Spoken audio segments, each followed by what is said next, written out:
Bueno, aitortzaren bidea urratzea ezinbestekoa da, gertatua onartzeko, berriro ez errepikatzeko, transmisiorako, baina horrek kontatzea eskatzen du, eta kontatzeak, lehen esan duzun bezala, askotan zauriak irekitzea edo gauza batzuk berriro bizitzea dakar. Nola egin behar zaio aurre horri, Ainara?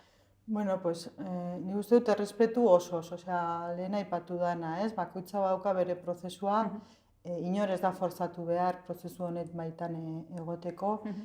Badakigu mina egiten duela kontatzea, gogoratzea bizitakoa, badakigu ez dela erraza, orduan nik uste dut errespetu horretatik heldu behar zaiola eta bueno, jendea, nik askotan esaten dut, kontatzea oso garrantzitsua da, baina batzutan ez dugu guk kontatu behar, batzutan beste kontatzen dutena guk kontatzen duguna da, osea, esan nahi du, kontakizun bakoitzean 100 kontakizun daude, zen 100 pertsona identifikatua daude kontakizun horretan, ez? Orduan, pertsona bat momentu batean, bueno, ez badago prozesu horretan kontatzeko, behintzat kontatzen duena horren ordezkari izatea, ez? Horrek ere erreparazio puntu bat da. Bai, azaltzen naizen, ez? Pixka bat, ez dakit, ni etortzen den, aitortza bakoitza etortzen denean, aitortua naiz nik aldi berean ere, ez? Orduan, nik uste dut errespetatu behar direla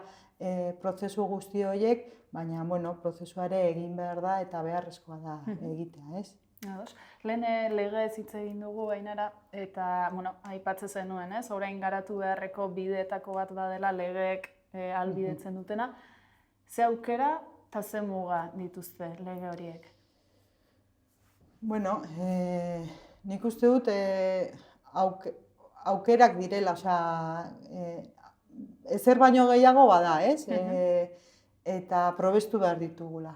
Legeak ematen dizu aukera, bueno, aitortza individualak dira, baina gero eta aitortza individualekin aitortza kolektiboa etorri daiteke, ez? Eta etorri daiteke, aspaldi esaten duguna, tortura sistematikoa izan dela, eta hori berrestea, ez? Gero badauka beste kontu batzu, bai ez dela sartzen arduretan, prozesu administratibo hutsa dela, baina uste dut garrantzitsua dela ematen dituen aukera horiek, ez? Oraintxe aipatu berri duzu ardurak hartzearen kontu hori, tortura sistematikoa izan dela onartu eta ardurak hartzea eta horiek argitzea da helburua. Eta egia da, torturak eragin dituztenez gain, badagoela hori sustengatu duen sare handi bat. Zer esan nahiko luke ardurak hartzeak eta onartze horrek? Zer ekarriko luke, Ainara? Bueno, ikuste dute ardura horiek, estatuak eman behar lukela ardura. Estatuak momentu batean izan beharko luke, ez? Aitortzen dugu hau egin dugula eta modu sistematiko batean, ez? Baina hori oso zaila da egitea, ez? Orduan, nik uste dute kontziente izan da hori zaila dela lan egin behar dugu bide horretan, ez? Azkenean ardura da estatua eta hori baliatu duten estamendu guztiak, ez? Epaileak, forentseak eta guzti horiek, ez? Eta egin behar dugu lana jendarteak ulertzeko hori horrela izan behar dela.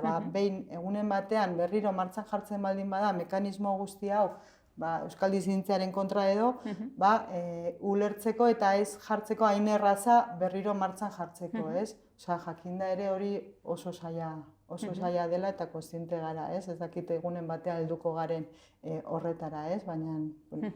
Jendartea aipatu duzu, horretaz galdetu nahi nizun.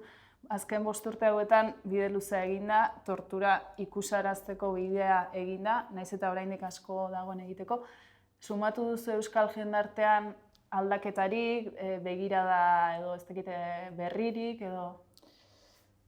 Nik uste dut lortzen ari dela. Hau da pixka bat, ez dakit, ingurukoak ohartu dira, ingurukoen ingurukoak ohartzen hasi dira, eta besteak daude pixka bat oraindik urruti, ez? Oraindik badago hor azal batzuk lortu behar duguna heltzen, ez?